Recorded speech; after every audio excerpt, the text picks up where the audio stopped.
This is a heavy topic, right? And it is part of, I think, an important topic for today. And we're going to continue this conversation with two men here that have been talking a lot about it and learning a lot about this topic. And by the way, that interview was a special moment in my life. And I think I learned a lot, not only in that moment, but I feel like I've been learning a lot over the last 10, 20 years. And I'm continually learning things, thinking about it, like just being in relationship with Bethany on my team and starting to diversify our board, and the tensions that have gone along with that. And when you start having these conversations, I will be honest, it gets harder before it gets easier. And so I want to welcome, this is Lee. Lee is he was involved in investment advising for over 25 years. And most recently now as a senior pastor at Eagles, what's the name? Eagles Nest. Eagles Church. Nest Church, yeah, Eagles Nest Roswell. Church. And Jack has been involved in a lot of our retreats here, helping educate some of the startups. He's been an entrepreneur for years and years, and he's the chairman of the Reimagine group, and has taught me a ton about how to dream big and to scale things. And what's been really interesting is the two of you have been on a journey together in the last year, relationally. And one thing I love in this journey is like the things that I thought 10 years ago, I don't think today, right? Yeah. And so Lee, I'd love for you to start with this question. Racism, I think, is still in existence today, but it's just hidden better. Can you talk about that? Well, how do you see it in today's society?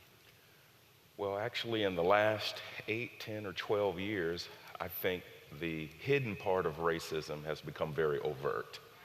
And so what has happened is we have been hiding it for decades and decades, especially since the Civil Rights Movement.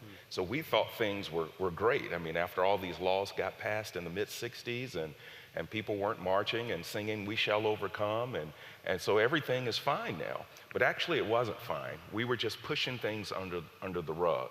And then when things would come up, we didn't want to deal with it. So one of the reasons things are so bad, now have things gotten better in the last 40, 50 years? Absolutely. But we're nowhere close to where we should be in 2018. In fact, it is pitiful in terms of how much progress we have not made. But here's the deal. You cannot cure what you will not confront.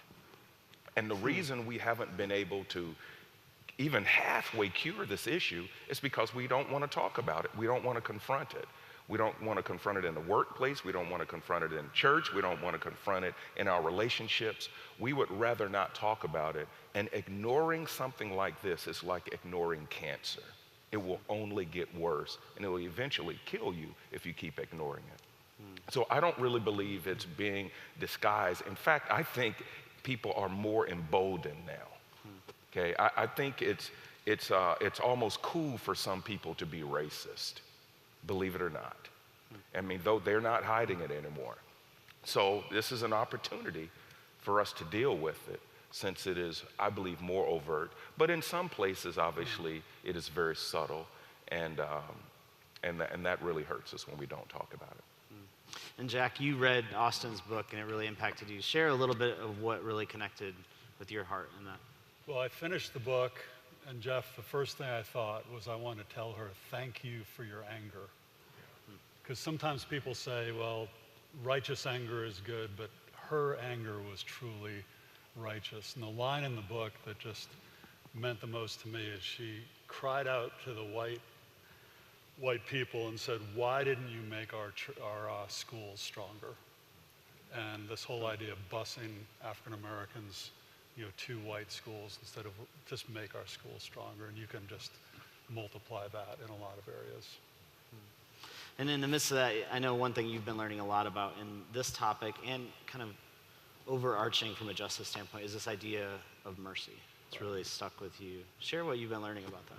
Yeah, a couple years ago I looked at a theology book, and it had one paragraph about mercy in a 1,207-page book. And so I've sort of dove into it, wrote this book called The God Impulse, The Power of Mercy in an Unmerciful World. And the power of mercy is to stop cycles. You see this cycle. Every day there's a new cycle, and it's like mercy and truth are yelling at each other. And mercy is an engaged heart, and I don't see white people, like Austin said, it's hard work to engage your heart, to care, to realize there's so much I don't know as a white man.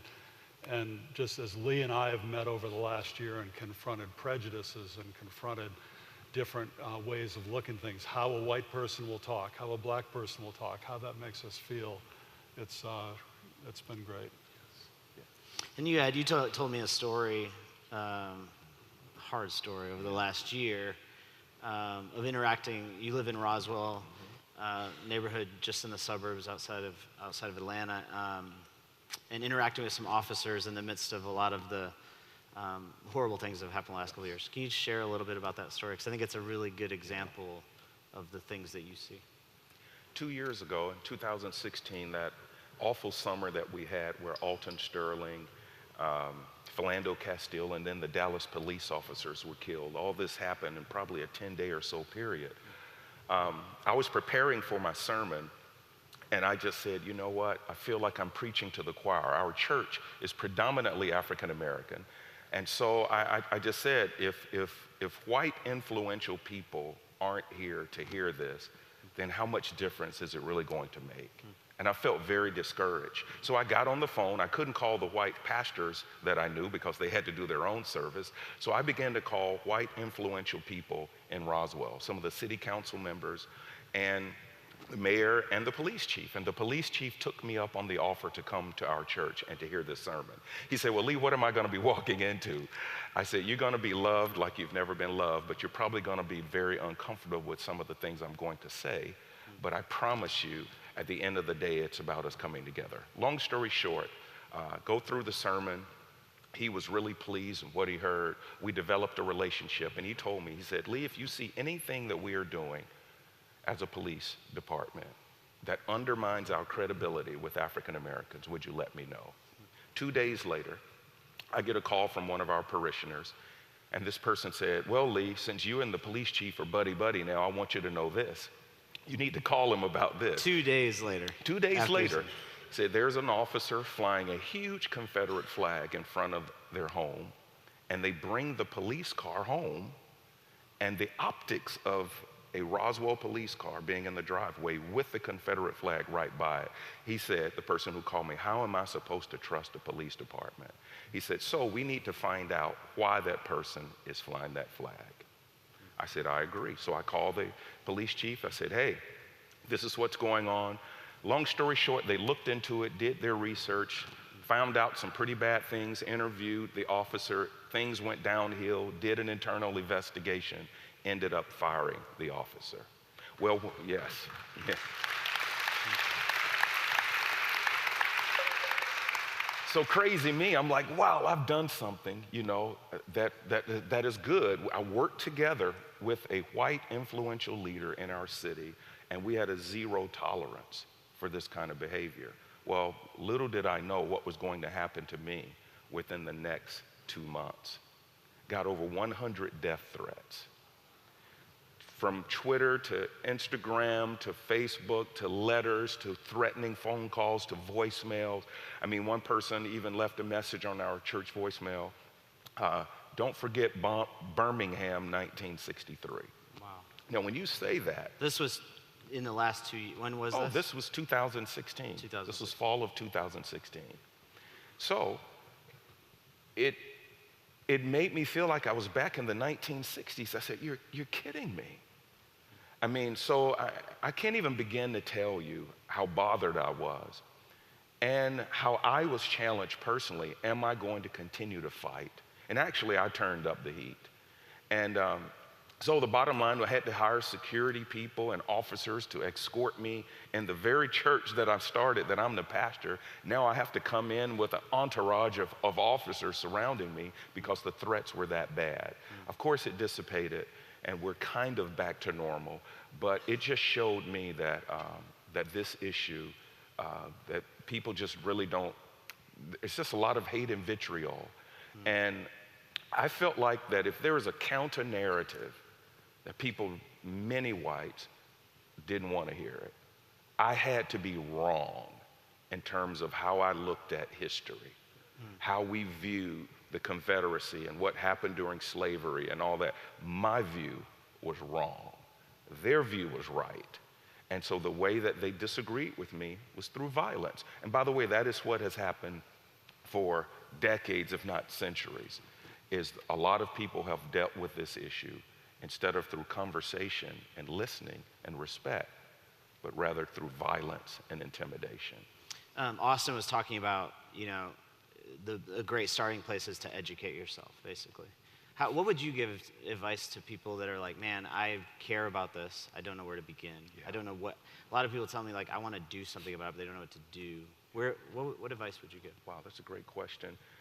First of all, it starts on a micro level. Sometimes we look at racism and discrimination and inequity, and we look at the big picture and we want to try to solve, all these big things, and we can't. But what we can do is we can solve them on a micro level. And I would say it starts with relationships. It starts with listening to people. It starts with believing people's narrative and their experience and respecting their perspective. It also starts with really, like I said, authentic relationships. And what we need is, as an African American, I've been on this quest to not only befriend, which I've always had a lot of white friends, but to really educate my white influential friends, particularly if they are middle-aged, like this wonderful guy right here. So, because he has a voice, as much as I talk about this, he still has a voice that I don't have. And believe it or not, when he talks to his peers, it has more of an impact. So I view my role as building relationships with guys like Jack Alexander and the police chief and many other prominent pastors around Atlanta. If I mention their names, all of you would know them. That's my calling, if you will, to enlighten them and to have them to go out after they have been enlightened and make an impact. And you guys you're launching something together, you're working on something together. Can you guys talk about that? Yeah, we've got an entity called the Reimagine Group, and it's all like if you think something's one way, but imagine it to be something better. It's really what Plywood does, but we want to educate and empower. I've been shocked at the lack of knowledge that white people, and particularly the white church, has about the history of African Americans. Next year, August 2019, will be the 400-year anniversary of the slaves coming to Jamestown. So we're actually going to put on something called a Day of Lament next year to lament that. And we're starting a fund to empower young African American nonprofit leaders and entrepreneurs. And so we're, with his 25 years experience in the investment business, my contacts, we want to raise a significant amount of money and make a difference. Great. Would you add anything to that last thought? Wow, ditto to that. We're just looking forward to educating people, but also empowering people. It's one thing to educate, which is important, but we need to put our lives on the line. We need to take our expertise and we need to invest in people. And that's what I'm excited about, taking my knowledge and experience and really getting down in the trenches and helping people. That's great. Can we thank Jack and Lee for sharing their story with us? Thank you. Thank you, Jack.